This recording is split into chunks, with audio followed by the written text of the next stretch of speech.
साथियों, मीन लग्न की जन्म पत्रिका में चंद्रमा जो कि एक परम योग कारक ग्रह है, उनकी 3 स्थानों पर प्लेसमेंट क्या क्या परिणाम लाती है वो हमें समझ लेना बेहद जरूरी है।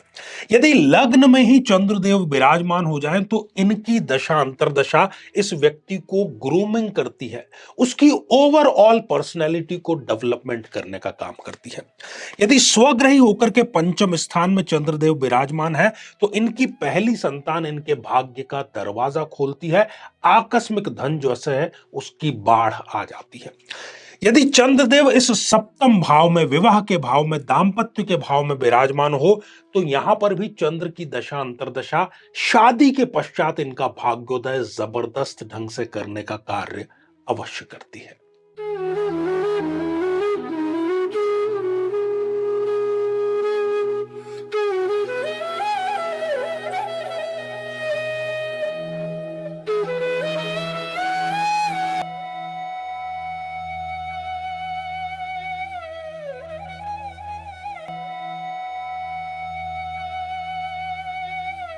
तो मेरे बहुत ही प्रिय और बेहद सम्मानित साथियों, हृदय की असीम गहराइयों से अभिनंदन, बहुत बहुत हार्दिक स्वागत।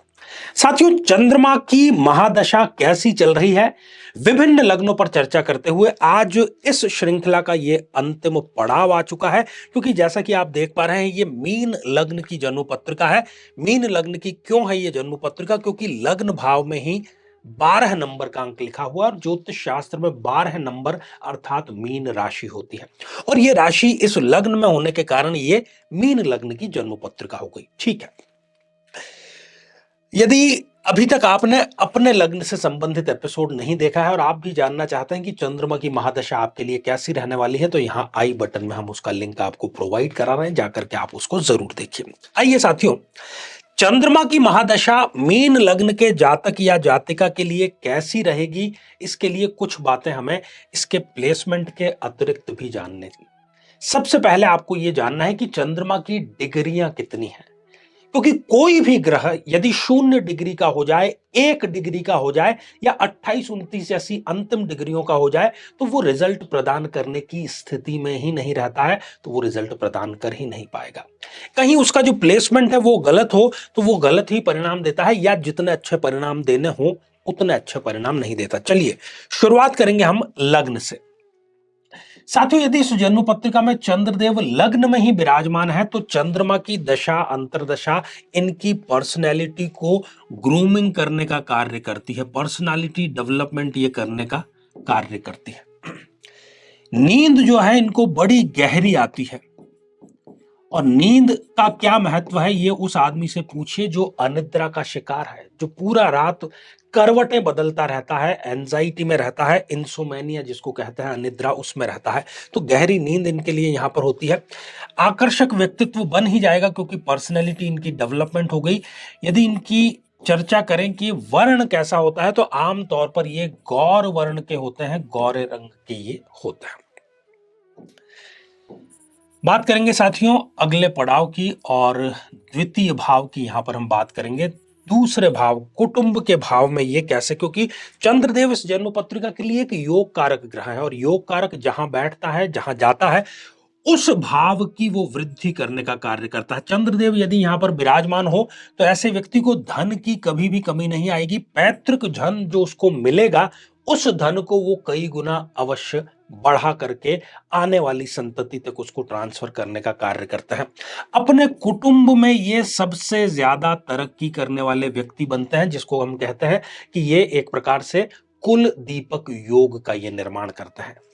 इतना ही नहीं, इनकी जो वाणी होती है, ये अपनी वाणी के बल पर कई सारे कार्य कंप्लीट करा देते हैं।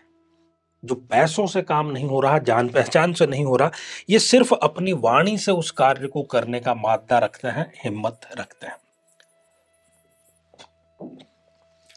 साथियों, यदि चंद्रदेव इस तृतीय भाव में विराजमान हो जाएं, 2 नंबर की राशि वृषभ में चंद्रदेव उच्च के हो जाते हैं। एक तो योग कारक ग्रह, ऊपर से ये उच्च का, तो इससे संबंधित ये बहुत अच्छे परिणाम देगा। अपने छोटे भाइयों के लिए बहुत कुछ ये करते हैं, और छोटे भाई बहन भी इनके लिए बहुत अच्छे होते हैं, तो भाइयों बहनों से इनका जो रिलेशनशिप है बहुत अच्छा रहता है। इनकी एक बहुत बड़ी महत्वाकांक्षा जो इनके जीवन की शायद सबसे बड़ी इच्छा हो वो इनकी चंद्रमा की दशा अंतरदशा में अवश्य पूरी हो जाती है, यदि ये अपने मन से, क्योंकि चंद्रमा जो है वो मन का कारक है और रिस्क उठाना, जोखिम उठाना वो हमारे मन की शक्ति पर, विल पावर पर डिपेंड करता है। तो चंद्रमा की दशा अंतरदशा में ये ऐसे बड़े बड़े कार्य करते हैं जिसमें बड़ा जोखिम होता है, बड़ा पराक्रम और साहस दिखाने की आवश्यकता होती है, ये उसको कर अवश्य ही लेते हैं। साथियों, यदि इस चतुर्थ भाव में, सुख के भाव में चंद्रदेव यदि विराजमान हो जाए तो माता से इनकी बहुत ज्यादा बनेगी, जिसको हम कहते हैं ना कि ममाज बॉय या ममाज, चलिए गर्ल भी ले रहे हैं, जो भी जातक है, स्त्री है पुरुष है, उसके जीवन में, उसके आगे बढ़ने में, उसकी ग्रूमिंग में, उसके उस होने में, मतलब उसके स्वयं होने में मां का बहुत बड़ा योगदान होता है। ये अपने स्वयं के घर का निर्माण चंद्रमा की दशा अंतरदशा में, और बहुत सुंदर घर का निर्माण ये अवश्य करते हैं। गाड़ी और अन्य जितनी भी भौतिक सुख सुविधाएं हैं वो ये चंद्रमा की दशा अंतरदशा में अवश्य ही जुटा लेते हैं।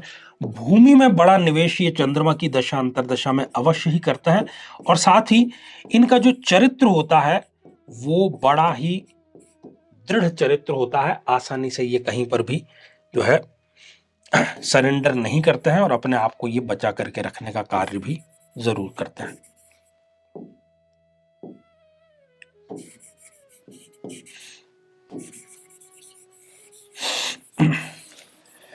साथियों, आगे बढ़ते हैं, बात करते हैं पंचम भाव की। और इस पंचम भाव में जैसा कि आप देखेंगे कि चंद्रदेव स्व राशि के हो गए, अपनी ही कर्क राशि के हो गए, तो अति उत्तम, ये जीवन की इनकी सर्वोत्तम दशाओं में से एक रहने वाली दशा है। आकस्मिक धन इनके चंद्रमा की दशा अंतरदशा में, या जिसको हम शेयर मार्केट, सट्टा या ये कहते हैं, उन सब माध्यम से ये अकूत धन संपत्ति जरूर अर्जित करते हैं। संतान भी इनको प्रदान चंद्रमा जरूर कर देता है, और इतना ही नहीं, जो संतान इनकी प्रथम संतान होगी वो इनके लिए भाग्योदय कारक संतान साबित होगी। जो उस संतान से होने से पहले ये जो सपने में भी नहीं सोच सकते, वो इतनी सुंदर बातें, वो सुख इनको चंद्रमा के बाद में अवश्य मिलता है। यहां पर ये प्रेम संबंधों में इनको सफलता भी अवश्य दिलाता है। और यदि ये शिक्षा के क्षेत्र में कार्यरत हैं तो इनको शिक्षा के क्षेत्र में कोई बहुत बड़ा पुरस्कार भी अवश्य ही मिलता है। साथियों, बात करते हैं छठे भाव की। छठे भाव जो, जैसा कि एक सिद्धांत के रूप में हम बताते भी हैं कि कितना ही अच्छा या शुभ ग्रह यदि है, यदि उसकी प्लेसमेंट खराब हो जाए तो वो रिजल्ट प्रदान नहीं कर पाता, वैसा ही कुछ यहां पर चंद्रमा के साथ में होगा। चंद्रदेव यदि इस छठे भाव में विराजमान है तो इनको यदि कोई रोग हो जाएगा, देखिए शरीर है, कुछ ना कुछ रोग तो होगा ही, तो ये रिकवरी बहुत जल्दी कर लेंगे यदि चंद्रमा की दशा अंतरदशा इनको चल रही है। इनके जो शत्रु हैं वो इनका बहुत कुछ बिगाड़ नहीं पाएंगे, और अंत तो गत्वा शत्रु को भी इनके सामने आकर के समर्पण अवश्य करना पड़ेगा।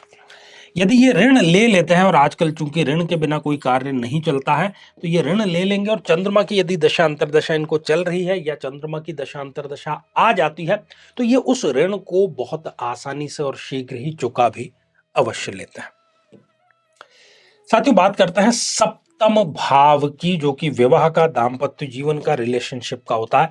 यदि चंद्रदेव यहां पर विराजमान हो जाए तो सही उम्र में इनका विवाह संपन्न हो जाता है, और जो दाम्पत्य जीवन है, यदि इन्होंने थोड़ी बहुत भी कुंडली मिला करके विवाह किया है तो दाम्पत्य रस का ये पूरा आनंद जरूर उठाते हैं, इसमें कोई भी दो राय नहीं। साथियों, बात करते हैं अगले भाव की, अर्थात अष्टम भाव की। यदि इस अष्टम भाव में चंद्रदेव विराजमान हो गए, चूंकि ये भाव गलत है, चंद्रमा यहां पर गलत स्थान पर प्लेसमेंट हो गए, तो बहुत अच्छे रिजल्ट प्रदान नहीं कर पाएंगे, लेकिन बचा जरूर लेंगे इनको। इस स्थिति में यदि जीवन में कोई बहुत बड़ा संघर्ष आता है, कोई मृत्यु तुल्य कष्ट आता है, तो उस कष्ट से ये उबर जरूर जाते हैं। विल पावर इनकी बहुत स्ट्रांग होती है। ऐसा देखा गया है कि शादी के शुरुआती दौर में अपने ससुराल पक्ष से इनके संबंध खराब होते हैं, लेकिन वो बाद में सुधर अवश्य ही जाते हैं। यदि ये सरकारी नौकरी करते हैं तो किसी प्रकार की विभागीय जांच भी इस स्थिति में चंद्रमा के दशा अंतरदशा में आती अवश्य है, लेकिन वो दूर भी जरूर हो जाती है। साथियों, यहां पर चिंताजनक स्थिति इस स्थान को लेकर के है, क्योंकि यह भाग्य स्थान है और यहां पर चंद्रदेव नीच राशि के हो गए, वृश्चिक राशि में चंद्रमा नीच के हो जाते हैं। तो जिसको हम भाग्य कहते हैं, भाग्य क्या कि हम मेहनत करते हैं, रिजल्ट कुछ या तो मिल जाए तो हम कहते हैं भाग्य अच्छा है, ना मिले तो कहते हैं कि भाग्य खराब है। तो भाग्य इनका साथ नहीं देता है चंद्रमा की दशांतर दशा में। विदेश जाकर के ये यदि नौकरी करना चाहता है तो वो यहां पर उनके लिए बहुत बड़ी बाधा ये उत्पन्न कर देता है, और साथ ही धर्म के प्रति इनको अरुचि दे देता है, धर्म के प्रति गलतफहमी दे देता है, या इनका जो धर्म है उस धर्म का ये पालन नहीं कर पाते हैं। साथियों, यदि यही चंद्रदेव इस कर्म के भाव में विराजमान हो जाए तो ये इनके जीवन की सर्वोत्तम दशाओं में से एक दशा होती है। ऐसा व्यक्ति अपने पिता के बहुत निकट होता है और पिता की पैतृक संपत्ति को, पैतृक कारोबार को आगे बढ़ाने का कार्य करता है। इनकी प्रसिद्धि में भी बहुत बड़ा योगदान होता है। हम कहते हैं कि ये एक छोटा बड़ा सेलिब्रिटी बन जाता है तो बिल्कुल भी गलत नहीं होगा। अनुशासन, जीवन में इनके अनुशासन ऐसा होता है कि इनके आसपास के लोग इनसे प्रेरणा लेते हैं कि हाँ भाई, व्यक्ति यदि अनुशासित हो तो इस प्रकार का हो, अन्यथा ना हो। इनको संगठन की राजनीति में या प्रॉपर राजनीति में, एक्टिव पॉलिटिक्स में किसी न किसी प्रकार का पद भी चंद्रमा की दशांतर दशा अवश्य दिलाती है। और यदि ये स्टूडेंट है आईएएस पीसीएस की यदि तैयारी कर रहे हैं तो उसमें भी इस दशांतर दशा में इनको सफलता अवश्य मिल जाती है। साथियों, यदि चंद्रदेव इस एकादश भाव में विराजमान हो जाए तो यह भी बहुत सुंदर स्थिति है। इनकी आय में वृद्धि होगी। चंद्रमा आते ही इनकी आय को कई गुना बढ़ाने का कार्य करेगा साथियों। और इनकी जो विशेषज्ञता है, आमतौर पर इस स्थान पर व्यक्ति किसी न किसी चीज का विशेषज्ञ होता है, जिस किसी भी फील्ड का होता है उसका विशेषज्ञ होता है, और उस विशेषज्ञता से वो पैसा कमाना प्रारंभ चंद्रमा की दशांतर दशा में करता है। आय में उसके वृद्धि हो जाती है और उसके जो कॉन्टैक्ट्स हैं वो कॉन्टैक्ट्स वाकई में यूज आना चंद्रमा की दशांतर दशा में पूरे होता है। और साथ ही एक बहुत दबी हुई इच्छा, गहरी इच्छा भी चंद्रमा इनकी अवश्य ही पूरी करता है। साथियों, यदि चंद्रमा इस द्वादश भाव में विराजमान यदि हो जाता है तो ऐसी दशा में ये बहुत अच्छा परिणाम नहीं देंगे, बहुत बुरा भी नहीं देंगे। खर्च जो है वो इनके बढ़ाने का कार्य करेंगे। बुढ़ापे में जो हम कहें कि इनकी समस्याएं ये बढ़ाने का कार्य करेंगे। और साथ ही यदि ये विदेश जाना चाहते हैं तो विदेश जाने में इनके बाधा आती है, और विदेश जाकर के भी वहां किसी प्रकार का बड़ा धोखा इनको अवश्य ही होता है। ये चंद्रमा की दशांतर दशा इनकी ऐसी रहती है। तो साथियों, आगे भी ये श्रृंखला ग्रहों की आगे भी जारी रहेगी। अब चंद्रमा के बाद में हम मंगल पर आएंगे कि मंगल की दशा किस लग्न में किस प्रकार का रिजल्ट देती है। जीवन में किसी समस्या का सामना कर रहे हैं, जैसे कि शादी में देरी होना, पति पत्नी में मनमुटाव या तलाक तक की नौबत आ जाना, संतान का प्राप्त न हो पाना, नौकरी या धन प्राप्ति में बाधा आना, जीवन के प्रत्येक क्षेत्र में किसी न किसी प्रकार की बाधा आना, तो आज ही अपनी जन्म पत्रिका का संपूर्ण विश्लेषण करवाएं और पाएं समस्या से सदैव के लिए मुक्ति।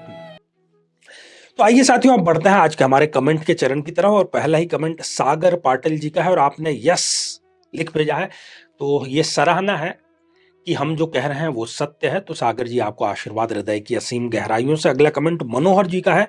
माई dispute with elder brother has put me in mental agony because I trusted and gave him all my finances and property.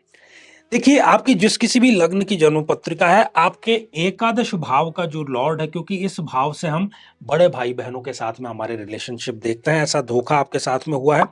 तो जो भी इस भाव का लॉर्ड ग्रह है, उस ग्रह की पूजा अर्चना आप जरूर करें, उसके बीज मंत्र का आप जरूर पालन करें। तो भाई को अपनी गलती का एहसास भी होगा और आपके फाइनेंसेस और प्रॉपर्टी जो है वो पुनः आपको लौटा अवश्य देगा। साथियों, अगला कमेंट रविंद्र जी का है और आपने पूछा है, मेरे यहां सोमवार नहीं चलता है। मेरे यहां सोमवार नहीं चलता है मतलब आप इस पृथ्वी पर रहने वाले तो जीवन के किसी भी क्षेत्र में और देश में, काल में, परिस्थिति में सोमवार हर जगह आता है। किसी और दिन भी कर सकते हैं क्या? जी नहीं, ये जो उपाय है ये केवल सोमवार को ही करना होता है। तो साथियों, आज के लिए केवल इतना ही, और इसी मंगल कामना के साथ में कि आप सभी स्वस्थ, समृद्ध और शांतिपूर्वक जीवन व्यतीत करें। नमस्कार।